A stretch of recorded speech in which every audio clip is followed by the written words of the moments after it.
Hello and welcome to my video where I'm going to show you how to knit your own bunting. As you can see, this bunting is made up of knitted triangles that are mostly stockinette stitch but have a garter stitch border. There are holes across the top of each shape, and this is so you can weave some string or cord into the top of each triangle. The type of yarn I use for this is double knitting yarn in the colour olive. Okay, so the first thing you need to do is cast on 25 stitches. I personally use the long tail cast on, but you can use any method. For row 1, which represents the wrong side or the back of the knitting, you just need to do a knit row. So that's knit stitches all across the row.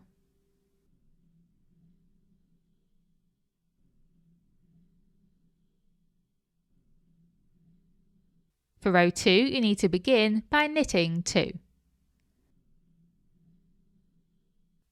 Then you need to do a yarn over, so just bring the working yarn between the needles to the front, like so. Then to balance out this yarn over, you need to do a K2 tog decrease, which stands for knit 2 together.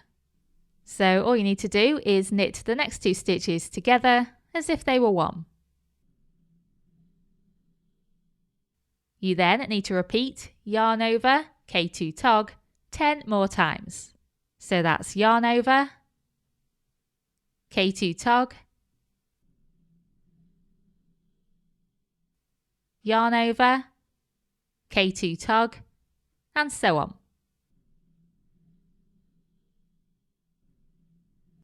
When you've only got 1 stitch left, you just do 1 knit stitch.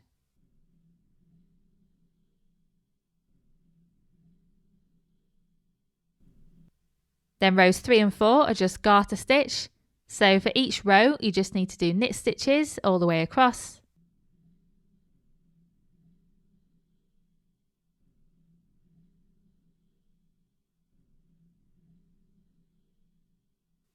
And then row 5 is knit 3,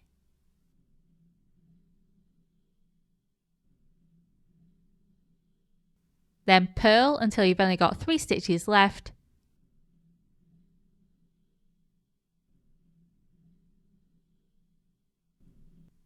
and then knit the last 3 stitches. This sequence will be the same for almost every odd numbered row in this pattern, so throughout this video I'll be referring to it as the odd numbered row, just for ease of reference.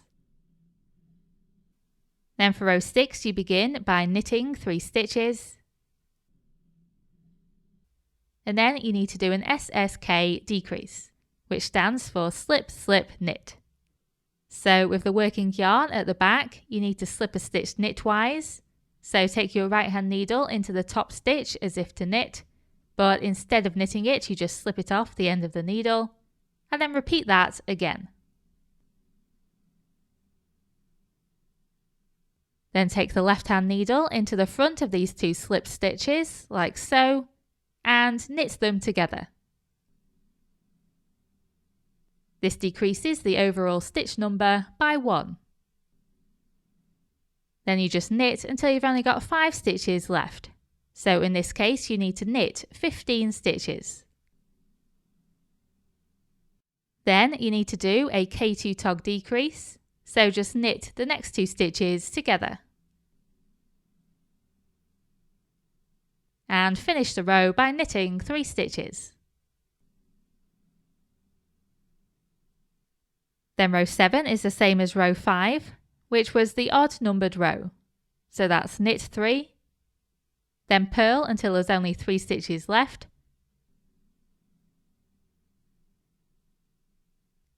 and then finish by knitting 3. And then basically you just repeat these 2 rows, rows 6 and 7, until you get to row 22. So for the odd numbered rows, you'll be knitting 3, purling until you've only got 3 stitches left, and then knitting 3. And for the even numbered rows, you'll be knitting 3, doing an SSK, knitting until you've only got 5 stitches left, doing a knit 2 together, and then knitting 3. The only difference as you go along is that you'll be knitting or purling 2 fewer stitches each row.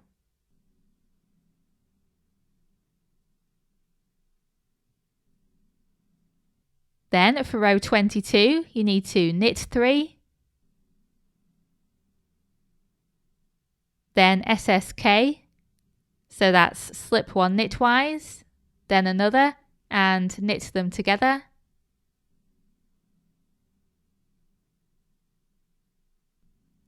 Then K2 tog, so that's knit the next 2 stitches together, and then knit 2 stitches. Then for row 23, you need to knit 3,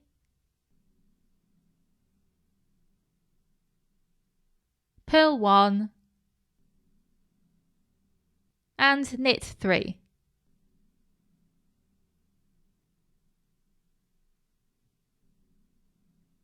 And then for row 24, you begin by knitting 2,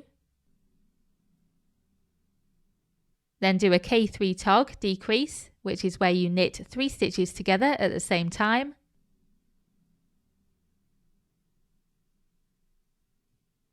And then finish by knitting 2.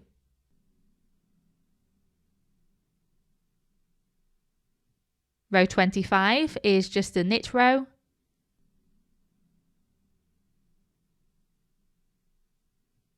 Then for row 26, you knit 1, K3 tog, so knit 3 stitches together,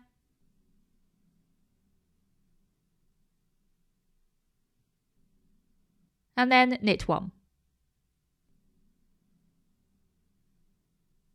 Row 27 is just a knit row, and then row 28 is just a K3 tog.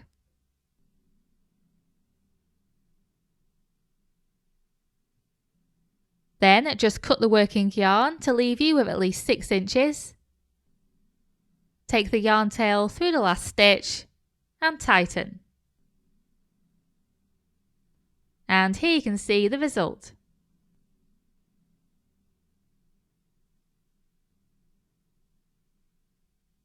Next, feed each yarn tail into a yarn needle and weave them into the back of the knitting.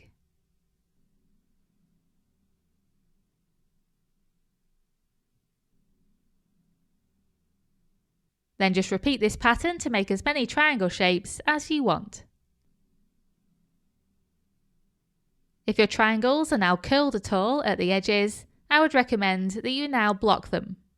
What this means is that you basically just soak the triangles in water, remove the excess, and then pin them or just lie them down on a flat surface to dry.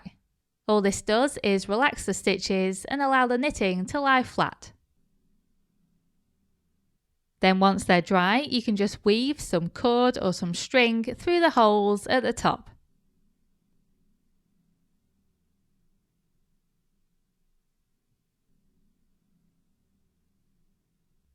And that's it, that's the bunting completed. Just as a side note, if you want to make a longer triangle shape like this one, then all you would need to do is insert a plain knit row and another odd numbered row between a lot of the rows in this pattern, and that will elongate the shape.